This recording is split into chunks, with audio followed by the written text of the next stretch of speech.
ये जो असमानता है कि अगर हमारे कोई कहता है कि हमारा समाज कमजोर है, तो उसकी सबसे पहले जिम्मेदारी है कि वह व्यक्ति उस समाज के लिए कुछ करे। अगर कुछ कर नहीं सकता है तो उसे कोई हक नहीं है कहने का कि हमारा समाज जाहिल है या कमजोर है। उसे कहने का कोई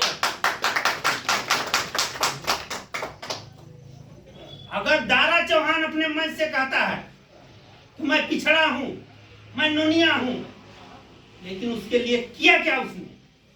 सपा में उतना बड़ा मंत्री था, बीजेपी में मंत्री था, पिछड़ा वर्ग का उसको अध्यक्ष बना दिया गया, बीजेपी का पूरे भारत का अध्यक्ष। क्या किए भाई तुम?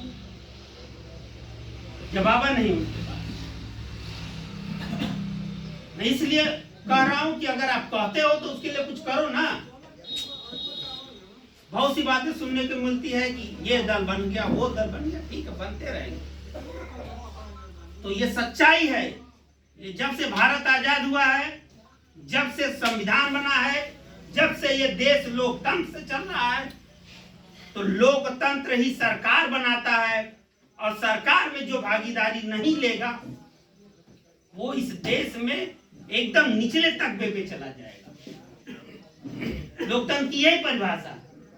अगर आप लोकतंत्र को मानते हैं, संविधान को मानते हैं, तो आपको सरकार में भागीदारी लेनी पड़ेगी, क्योंकि आप सरकार बनाते हैं तो वोट देकर बनाते हैं। वो आपके वोट से सरकार बनती है।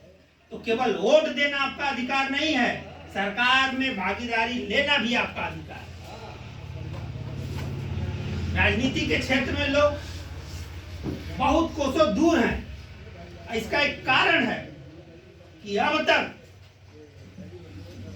कोई भी नेता आया हो, चाहे मायावती आई हो, चाहे मुलायम आया हो, चाहे कोई भी आया,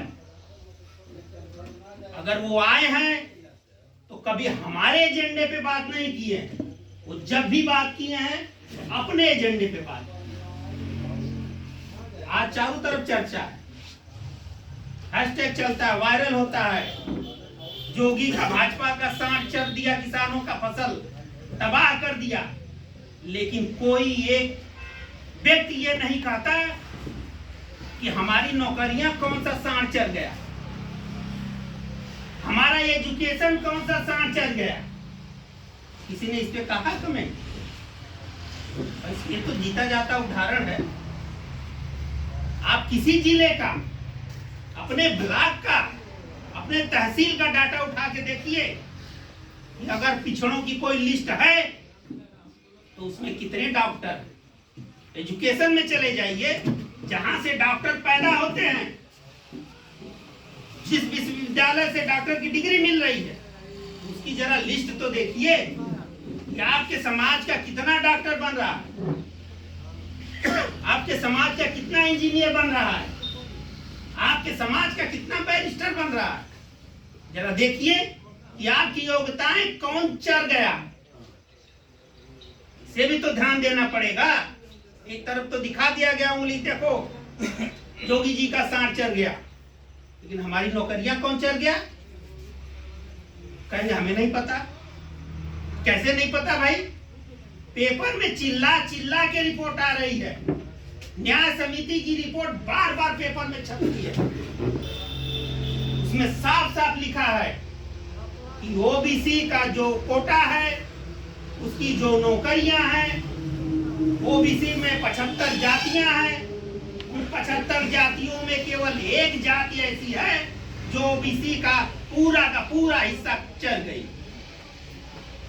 एविडेंस है, सबूत है, न्याय समिति की रिपोर्ट है। यहाँ तक ये मामला जाके हाई कोर्ट में चला जाता है और मुख्यमंत्री से बार बार पूछा जाता है कि ये कहीं बिरादर ओबीसी की पूरी नौकरी चल जा रहा है, ये कैसे संभव है, कैसे सरकार चल रही है? लेकिन कोई मुख्यमंत्री हम पिछड़े हैं, हम पिछड़े हैं, पिछड़ा कहकर हमारा वोट लिया जा रहा है। लेकिन इस पिछड़े के लिए आपने व्यवस्था क्या किया? हमारे विभाग के हमारे श्रेष्ठ अधिवक्ता बैठे हैं, संविधान में 125 से ज्यादा संशोधन हो गया। संविधान से देश चल रहा है। संविधान में 125 से ज्यादा संशोधन हो गया। वो संशोधन क्या था, किसके लिए संशोधन किया गया? अरे भाई, हम वही के वही हैं आजादी के बाद से। हमारे लिए कोई संशोधन हुआ तो बताओ। किसी पार्टी ने आकर हम पिछड़े के लिए, जिसे बार बार पिछड़े का टप्पा लगाया जाता है, इसके लिए कोई संशोधन हुआ हो, कोई कानून हुआ हो, कोई कानून पारित हुआ हो, आके बताए कि हमारे एजुकेशन के डेवलपमेंट के लिए, हमारी आर्थिक स्थिति सुधारने के लिए, हमारी सामाजिक सुरक्षा देने के लिए कोई कानून आया, कोई संविधान में संशोधन किया गया?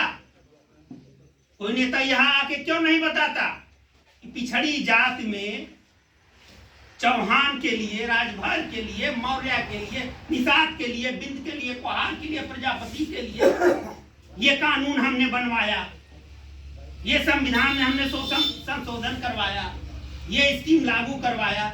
कोई क्यों नहीं आके बताता? कोई बताया आज तक? यहाँ पर आप लोग, मैं देख रहा हूँ 65 साल से लेकर युवा है, नेता है, पढ़े लिखे लोग हैं, कोई आया इस बात को उठाया? कतई नहीं उठाया। मैं केवल 2 बात कहता हूँ, यहाँ बैठा हुआ हर व्यक्ति, चाहे गरीब हो चाहे अमीर हो, आज अपने बेटे को, अपनी बेटी को, अपनी बहू को पढ़ा रहा है। पढ़ाने का क्या उद्देश्य है? कोई तो उद्देश्य होगा पढ़ाने का। वो चाहे भले गरीब से गरीब हो, लेकिन पढ़ा रहा है, जरूर पढ़ा रहा है। पढ़ाई का उद्देश्य क्या है? आपके जीवन की सफलता, आपको मजबूती मिलनी चाहिए, आपको नौकरी मिलनी चाहिए। लेकिन क्या आपने कभी सोचा कि एजुकेशन का, जैसे इस छत की ऊंचाई मैक्सिमम ये है, तो एजुकेशन की मैक्सिमम ऊंचाई प्रदेश में या देश में कितनी है? क्या हम वहां तक पहुंच पा रहे हैं अपनी ऊंचाई तक? हम इंटर तक सीमित है, हम बहुत हैं तो बीए तक सीमित है, बहुत है तो बीएससी तक सीमित है। बीएससी करके भी लड़का जाके तगाड़ी, लोहरा बेरोजगार। एजुकेशन जो प्रॉपर हमको डेवलप देगा, जो हमारी प्रोटेक्शन देगा, उसमें कभी कोई सोच नहीं रहा। एजुकेशन ही पहली सीढ़ी है विकास की। और सच्चाई ये है, मेरे पास इतने सबूत है, मैंने इतनी सर्च कर दिया, मेरे पास है सबूत, मैं दिखाऊंगा। चाहे प्रधानमंत्री आ जाए, चाहे किसी जाति वर्ण का व्यक्ति आ जाए, मैं उसको दिखाऊंगा कि देखो, इस पिछड़ी जाति को पहली सीढ़ी पर ही रोका जा रहा है। आपकी जो विकास की कहते हैं, विकास तब होगा जब आप एजुकेशन लेंगे, और एजुकेशन की पहली सीढ़ी पर आपको बंदिश लगा दी गई है कि आप ऊपर नहीं जा सकते। ऐसा हो रहा है हमारे साथ। इसे कोई नेता नहीं आके बताता। पिछड़ों का नेता मुलायम नहीं बताता है। दलितों और पिछड़ों की नेता 85 का नारा देने वाली मायावती कभी नहीं बताती। पिछड़ों की सरकार बनाने वाली जोगी इस पे कभी काम नहीं करती है। इसी पिछले चुनाव में हमने बीजेपी के प्रदेश अध्यक्ष को ललकारा, उसके कार्यालय में जाके ललकारा कि अगर आप पिछड़े की सरकार बना रहे हो, पिछड़े के लिए क्या किए हो बता दो। तुम एजुकेशन सिस्टम पे क्या किए हो? कहा आपका सवाल क्या है? हमने कहा कि हमारा सवाल पहला यही है कि हमारी जो एजुकेशन है, शिक्षा है, उसकी पहली सीढ़ी होती है कि हम एडमिशन लेते हैं, हम पहले फीस भरते हैं, सब हमको शिक्षा मिलती है। तो हमारी फीस सवर्णों के बराबर क्यों है? अगर हम पिछड़े हैं तो हमारी फीस सवर्णों के बराबर कैसे, अगड़ों के बराबर क्यों है? अगर अगड़ा है, अमीर है, उसकी फीस 20,000 है, तो हमारी कितनी होनी चाहिए? भाई वो अगड़ा है, समण है, उसकी फीस 25,000 है, तो हम पिछड़े हैं, कमजोर हैं, तो हमारी फीस कितनी होनी चाहिए? आप लोग बताइए। उससे कम होनी चाहिए ना।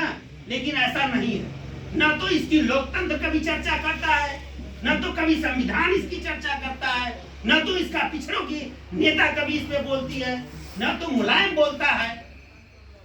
इस तरह से हमको रोका जा रहा है।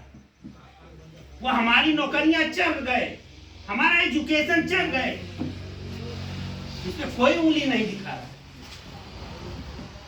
ये है असली राजनीति, ये है असली एजेंडा। तो हमने झंडा बनाया, हमने डंडा बनाया, लेकिन हमने अपना मजबूत एजेंडा नहीं बनाया था अभी तक।